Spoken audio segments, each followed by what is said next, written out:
We go off and we have some privacy. We start developing a relationship, sometimes subconsciously.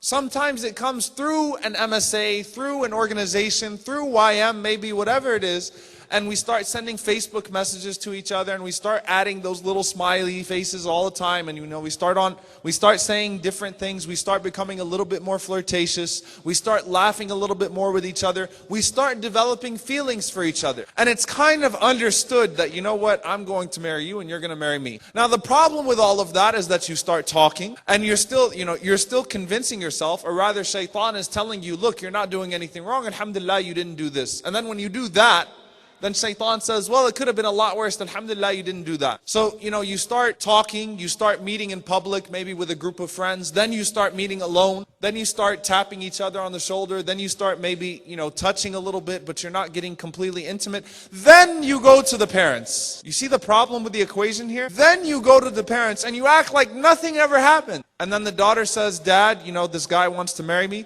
What do you think? And he says, I don't like him. He's not Hyderabadi. Or he's not this, he's not that. Or I don't like him, he hasn't finished enough of his education. Then the tragedy starts from there. But wait a minute, I love him. I can't let him go. What do you mean? Is that all? Isn't that hadith about the wali?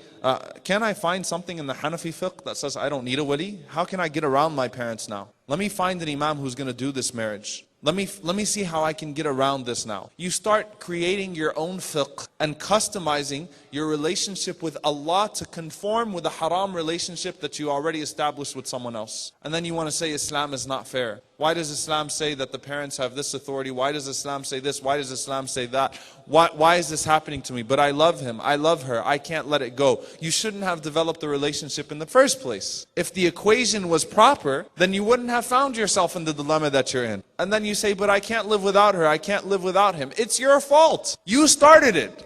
You allowed yourself to develop that relationship. So now for the sake of saving your other relationship with Allah subhanahu wa ta'ala, and then the second most important relationship with your parents, you need to sacrifice the one that is grabbing your heart at that moment. Grabbing your heart at that moment. Grabbing your heart at that moment. Grabbing your heart at that moment.